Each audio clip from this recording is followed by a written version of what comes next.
and this used to be a hog lot. Gerald York can tell you just about anything when it comes to the small town of Pall Mall. I lived in this house until I was probably 4 or 5 years old. The town's history is also his family's history. I remember him as being just a super guy. His grandfather is Sergeant Alvin York, one of the most decorated soldiers of World War I and a Medal of Honor recipient, a man who tried to avoid being drafted, citing religious exemptions. He said, you know, the Bible says do not kill, so I don't want to fight. But he was drafted anyways. It was 1918 in France when Sergeant York guided 7 men against more than 100 German soldiers. He single-handedly took out more than a dozen before they surrendered. He said, I just did my job. I just did what I had to do. After the war, York came back to his hometown. He and his wife Gracie settled down and had 10 children. His work wasn't over.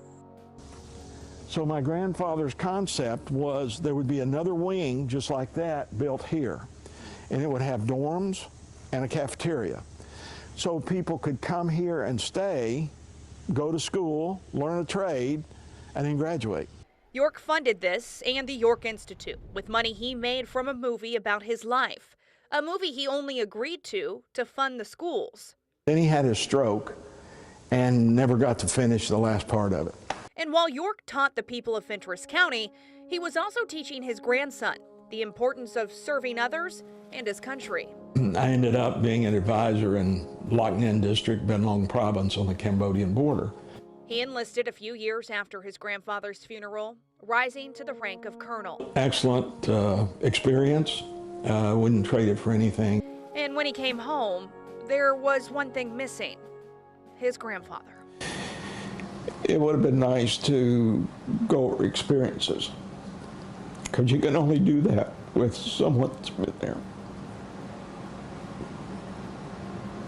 And while he's not here physically, his spirit lives in these hills. He wanted this. Colonel York is now the chairman of the Sergeant York Patriotic Foundation, continuing to educate others about his family history at what's now the Alvin C. York Historical State Park. That's my favorite picture of my grandfather. That's how I remember him. In Pall Mall. You look like him. Oh. Casey Wheelis, WVLT News. This Medal of Honor moment brought to you by the Garza Law Firm and Guardian Foundation Repair.